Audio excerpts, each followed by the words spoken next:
this is Super Metroid in 2026. The fastest traditional 80% run on the main leaderboard is not an old museum piece. It is not a solved relic from the 90s. It is a 40-minute, 22-second run by Shiny Zenny, set in January 2025, and the top 10 is still moving. That is the hook. A 32-year-old Super Nintendo game is still producing new pressure at the top. And the strangest part is that 40 minutes is not even the full story. In-game time has been pushed into the 26-minute range. Reverse boss. Order turns the game inside out. Low percent asks how little Samus can survive with. Glitched categories tear the rules apart. Sari's Escape has become its own tiny laboratory for frame level optimization. So this is not just a history of one world record. It is a history of how Super Metroid became a speedrunning machine. To understand why this game still matters, start with the design. Super Metroid came out in 1994 and it already cared about speed. The ending changes depending on how quickly you finish. The map is not a straight line. The game teaches you movement and quietly leaves gaps where better movement can break the intended order. That is why runners love it. You're not only fighting enemies, you're fighting the route. Every door transition matters. Every missile count matters. Every boss pattern matters. Every pause, every menu, every farm, every room exit, every tiny stumble in Brinstar or Norfair becomes part of the clock. The casual player sees a maze. The speedrunner sees a living spreadsheet with gravity, ammo, heat damage, subpixels, and nerves. The earliest documented era looks primitive now, but it was already intense.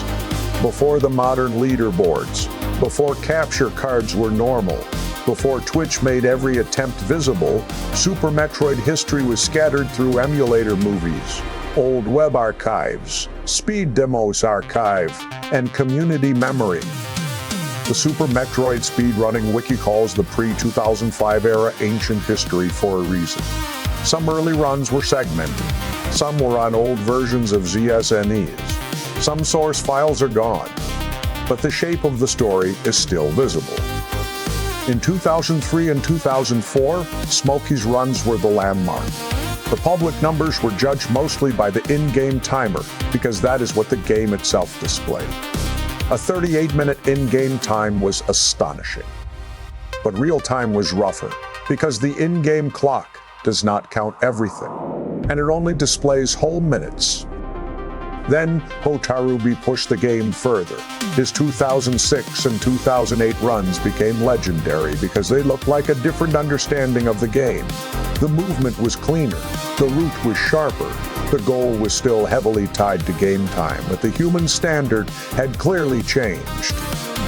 This is where Super Metroid's first big philosophical split appears. Do or do not. There is no try. Do you optimize the clock the game shows at the end, or do you optimize the real time from pressing start to landing back at the ship? That sounds like a technical argument, but it changes the whole game. If you trace in game time, pausing can be useful because the game clock does not run during menus. Some lag-heavy choices can be acceptable. Some routes look better because the official end screen number is lower. If you chase real time, the run has to flow. Pauses cost time, lag costs time, menuing costs time. The route starts to favor continuous motion and fewer interruptions. By the early 2010s, real time had become the main competitive language for any percent. Speed Demos Archive explicitly notes the timing shift for submissions from 2013 onward. So's comments on his 2013 SDA run explain the appeal. Real time made the run more fluid, reduced pause dependence, and fit the racing culture that had grown around speedruns live. That shift is one of the most important moments in the history of the category. It means Super Metroid stopped being only a fight for the lowest end screen number. It became a fight for the cleanest 40-something minutes of execution. And when that happened, the record progression started to accelerate. Darrison, Caught Power, Behemoth, Zeus, and other runners pushed the real-time record down through 2012 and 2013. The 46s became 45s. The 45s became 44s. By October 2013, Zeus had a 44-minute run on Speed Demos Archive, and that became a snapshot of the new era. But the next big leap was not just better hands, it was a rub question. Most new runners learn KPDR, Kraid, Phantoon, Dragon, Ridley. It is the natural feeling boss order, and the speedrunning wiki still recommends it for beginners because it is safer and easier to survive. The faster route is PRKD, Phantoon, Ridley, Kraid, Dragon. It is harsher, it skips safety, it asks the runner to survive with less comfort. The wiki estimates the PRKD route at roughly 85 seconds faster than KPDR in real time, but only if the runner is actually good enough to cash in the time save. That is the crucial thing about Super Metroid. A faster route on paper is not automatically faster for a human. The route has to survive contact with Phantoon. It has to survive Ridley. It has to survive ammo pressure. It has to survive nerves. In 2014, Behemoth's 4348 is listed in the record progression with a boss order change from KPDR to PRKD. That is not just a footnote, it marks the moment the fastest route philosophy changed. From there, the modern rivalry sharpened. Zost and Behemoth traded blows. Oats Goats entered the record story. The 42s became 41s. For years, the top of Super Metroid was a conversation between runners who knew the same route so deeply that the difference was not one trick. It was hundreds of rooms being slightly more honest. That is why the records feel so dramatic even when the improvement is only a few seconds. A 1 second record in Super Metroid is not 1 second. You're gonna need a bigger boat. It is a clean series. It is a good early brain start. It is a mothball that does not bounce.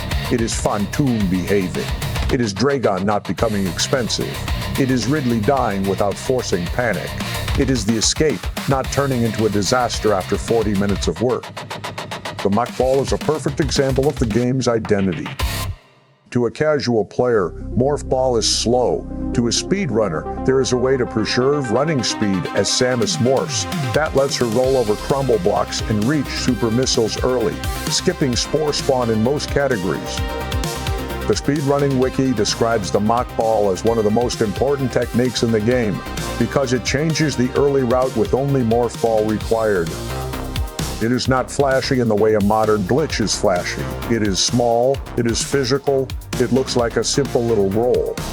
But in the route, that roll is a door opening years earlier than it should. Then there is Moonfall. Moonfall comes from Moonwalk, a special setting in Super Metroid. With the right inputs, Samus can fall without the normal cap on falling speed.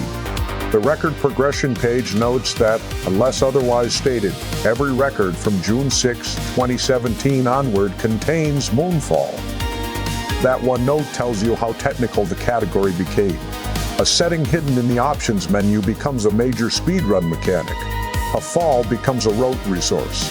Another piece of the game becomes less like a platformer and more like a physics instrument. By the late 2010s, the record story was brutal. Behemoth hit 41:15 in February 2019. Zost answered with 41:11 1 week later. Behemoth pushed to 41:03, then 40:56, then Zost tied the second and broke through by fractions. In 2020, Zost dragged the record through 40:55, 40:50, 40:46. Then in October 2022, he landed 40:45. At that point, the record was already so low that every improvement felt like it was coming out of the walls. Then Oats and Goats set 40:36 in August 2023. That was not a tiny nudge. It was a 9-second improvement over Zost's 40:45, and in a category this mature, 9 seconds is enormous. Then, in January 2025, Shiny Zenny set 40:22.01. 14 seconds. That is the modern headline. The record did not merely inch forward, it jumped. And if you only hear the number, you miss why it matters. 40:22. That's it, man. Game over, man. 42 means the PRKD route still had enough pressure, enough execution, enough risk, and enough optimization left for a major break. And the leaderboard did not freeze after that. By May 2026, Dabu had a 4101 in 6th place on the any% board. The top remains alive. This is also where the in-game time story splits away again. The record progression page lists Zost with a 26-minute in-game time in February 2025, with a real time of 42:24. That is a different scoreboard pressure. It shows that Super Metroid is not one problem. It is several problems layered over the same map. Real time asks for flow. In-game time asks for the end screen number. Different incentives, different routes, different drama. Now zoom out. Any% is the flagship, but Super Metroid's greatness is that the other categories are not sideshows. They reveal different parts of the game. 100% asks for total map and item discipline. The current main leaderboard has Shiny Zini at 1 hour, 12 minutes, 17 seconds. That is a completely different kind of run from any%. It is longer, denser, and more exposed. Every item is a task. Every cleanup loop has to justify itself. Low% asks almost the opposite question: what is the least Samus can carry and still finish? The main low% board has Overfiend VIP at 4642 from 2018, with Ochgoats and Shiny Zenny close behind in more recent runs.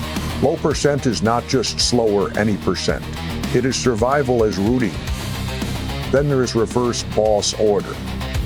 RBO is a category that explains Super Metroid to people who think the game is just old. Normally, the bosses point you through progression: Kraid, Phantoon, Dragon, Ridley, then Mother Brain. RBO flips that: Ridley, Dragon, Phantoon, Kraid, Mother Brain. On paper, it sounds like a novelty. In practice, it is a nightmare. The TAS Video's publication for Reverse Boss Order describes why, without the usual suits, Norfair becomes a race against constant heat damage, and Meridia becomes hard to move through without gravity suit. Every energy tank matters. Every recovery matters. Every mistake is expensive. The human version has its own legend. Shiny Zenny has explained in interviews that RBO began as a tool-assisted proof of concept. It showed that the game was not locked to its intended order, but the strategies were too hard for humans at first. Then runners turned the impossible into a category. That is the emotional core of Super Metroid speedrunning. A TAS shows a door. A human eventually walks through it. Shiny Zenny's current RBO world record on the main leaderboard is 5607. That number is ridiculous, because the run is not just fast, it is hostile. It takes a game famous for freedom and asks how much punishment freedom can survive. Then the categories get stranger. GT code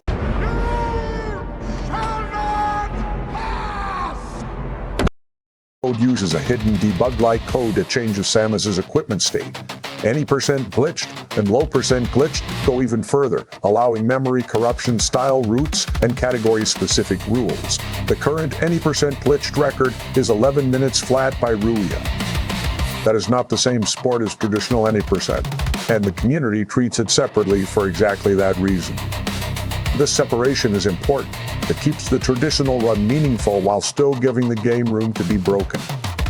Without separate categories, the fastest possible completion would swallow everything. With categories, Super Metroid becomes a whole ecosystem. There is the clean route, the item route, the low item route, the low item route, the backward route, the glitched route, the tiny series route, the map route. Every one of them asks the same question differently: how much of Zaves can you understand? That is why the history has lasted. Super Metroid is not only a speed game because it has tricks. A lot of games have tricks. It is a speed game because the tricks connect. Mockball changes early. Brinstar. Moonfall changes vertical rooms. Short Charge changes speed booster routing. Boss Order changes speed booster routing. Boss Order changes the whole logic of safety. Ammo routing changes every enemy you choose to kill or ignore. The in-game timer changes what kind of optimization even counts. The game is a network. Touch one part, and the whole route moves. This is why a polished Super Metroid explanation can not only show records falling, it has to show what the runner is actually balancing. Take a modern any % attempt. Cerise has to be clean, but Cerise is only the audition. Landing on Zeeb starts the real problem. Early Brinstar decides whether the run has rhythm. The early Super Missile sequence decides whether the runner gets to skip a mini-boss without paying back the time somewhere else. The climb toward Norfair and Wreckage Ship turns movement into a chain of room exits, door shots, item choices, and health expectations. Then the run starts asking for courage. Fontoon is not just a boss. Fontoon is a gatekeeper for the entire attempt. A fast pattern makes the route feel alive. A slow or messy fight can turn the next 30 minutes into damage control. Ridley is not just a health bar. Ridley is ammo economics, positioning, nerves, and whether the runner enters the late game calm or already bargaining with the clock. That is why a single mistake has a long shadow. If you miss a shot, you might need a farm. If you take extra damage, you might need a safer room. If a boss drains too many supers, you might lose time later even if the boss Welcome to the party, pal! fight technically ends. Super Metroid is full of moments where the visible mistake happens now, but the real cost arrives 5 minutes later. The same thing is true in 100% but stretched across the whole planet. A casual player treats item pickup as progress. A top runner treats every pickup as a scheduled appointment. If the route is efficient, Samus is almost always moving toward more than one objective at once. A tank, a missile, a door, a boss, a future escape path, a cleanup loop. The category is a routing exam with a controller attached. Low % flips that emotion. The route is smaller on paper, but the safety net is gone. Every missing item is a future problem. Less ammo means fewer mistakes. Less health means rooms become threats that a normal route would barely notice. It is not only finish with fewer items, it is prove the game's minimum equipment still leaves enough room for human execution. That is why the category ecosystem matters for viewers. If any % is the headline sprint, 100% is the endurance test. Low % is the survival puzzle, RBO is the horror route, and glitched categories are the science fiction branch where the game starts exposing its memory. Together, they make Super Metroid feel bigger than one record. That is also why the top runners look unreal. They are not memorizing a line. They are managing a system under pressure. When Fontoon gives a bad pattern, the run does not politely wait. When a super missile missiles, the route does not forgive it. When health is low in RBO, the game is not dramatic for the audience. It is mechanically dangerous. When a room has a 50-50 setup, the reset button is always nearby. And yet, people keep running it. Part of that is community. The wiki is massive. The tutorials are detailed. The old records are documented. The leaderboards are deep. Speedruns, live races, Twitch streams, YouTube uploads, GDQ showcases, and decades of runners turned a single-player game into a shared language. The other part is that Super Metroid still feels good at high speed. That is not guaranteed. Some old games become brittle when optimized. Super Metroid becomes richer. The more you push it, the more it reveals that the controls, physics, and map design have depth beyond the casual playthrough. Hasta la vista, baby. The first time you see a top runner move through Crateria, it looks like they are skipping the game. The more you learn, the more you realize they are playing more of the game than you knew existed.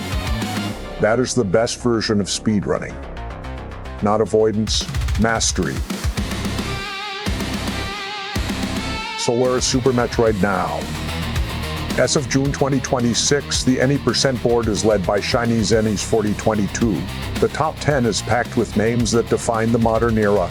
Oatscoats, Drewski, Zoest, Behemoth, Gebu, Overfiend Vip, Ari Coutier, Eddie, Ruya. The 100% board is led by Shiny Zenny. Rio is led by Shiny Zenny. Rio is led by Shiny Zenny. GT code, glitch categories, low percent, map completion, and series escape all have their own specialists and their own ceiling. The history so far is not a straight line from slow to fast. It is a series of arguments. Game time versus real time. KPDR versus PRKD. Safe route versus fast route. Traditional versus glitched. Human consistency versus tool-assisted possibility. One category versus an entire ecosystem. That is why the next record still matters.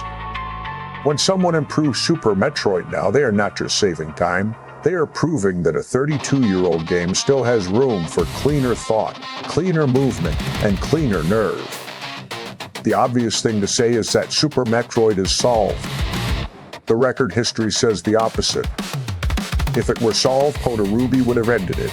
If it were solved, Zoast would have ended it. If it were solved, Behemoth would have ended it. If it were solved, Oats and Goats would have ended it. If it were solved, Ajhygenie Zenny's 4022 would have felt like a full stop. It does not. It feels like a challenge.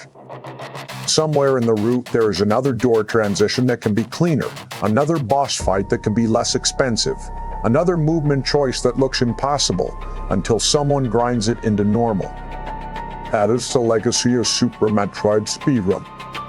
It took a game about exploring a hostile planet and turned the planet itself into a competition. Xavi's is not just a map anymore. It is a clock.